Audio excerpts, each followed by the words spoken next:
Student आज दिनांक hello student आज दिनांक 27/7/2020। तो आज का हमारा रिवीजन चैप्टर है भाषा और व्याकरण। तो मैंने आपको ये पहले कराया था। तो देखो बेटा, मैंने बताया था वो भाषा क्या होता है। तो भाषा बेटा वह साधन है जिसके द्वारा हम अपने मन के विचारों को और भावों को दूसरे व्यक्ति के सामने प्रकट करते हैं, मतलब उसको बताते हैं। और जो दूसरा व्यक्ति होता है सामने वाला, उसके विचार और भावों को समझते हैं, वो हमें बोल के बताता है और हम समझते हैं। तो ये क्या होता है हमारी भाषा।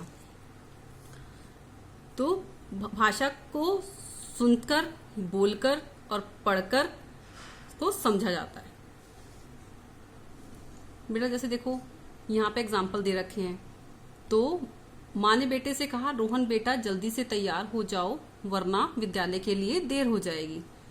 तो रोहन तैयार होकर विद्यालय चला गया। तो यहाँ पर माँ ने बेटे से बोलकर कहा और बेटे ने सुनकर समझा और वो विद्यालय के लिए तैयार हो गया। इसी प्रकार जैसे क्लास में टीचर्स होती हैं तो वो कक्षा में कविता बोलती हैं, तो बच्चे उसे बड़े ध्यान से सुनकर समझते हैं।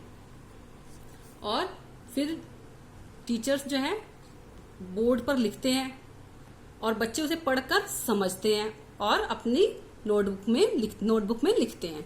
तो ये होगी हमारी भाषा को समझने का तरीका। अब देखो बेटा, कहना मतलब बोलना, सुनना, पढ़ाना, सुनाना और सुना जाना, लिखना, तो ये सब क्या कार्य हैं? ये भाषा के कार्य हैं। तो इसी द्वारा हम भाषा को सुनते हैं, समझते हैं और दूसरों को समझाते हैं। तो मानव समाज में भाषा का बहुत बड़ा योगदान है। बेटा भाषा के रूप, अब है भाषा के रूप। भाषा के 2 रूप हैं बेटा। वैसे तो भाषा के 3 रूप है, मौखिक, लिखित और सांकेतिक। लेकिन सांकेतिक भाषा समझना बहुत ही मुश्किल है, मतलब कई लोगों को समझ नहीं आती, इसलिए इसको इसमें प्रचलित नहीं किया गया है। 2 ही भाषाओं को मान्यता दी गई है, मौखिक भाषा और लिखित भाषा। मौखिक भाषा क्या है बेटा? मौखिक भाषा का वह रूप है जिसमें हम बोलकर अपने मन के भाव को व्यक्त करते हैं या दूसरे लोग उसे सुनकर समझते हैं।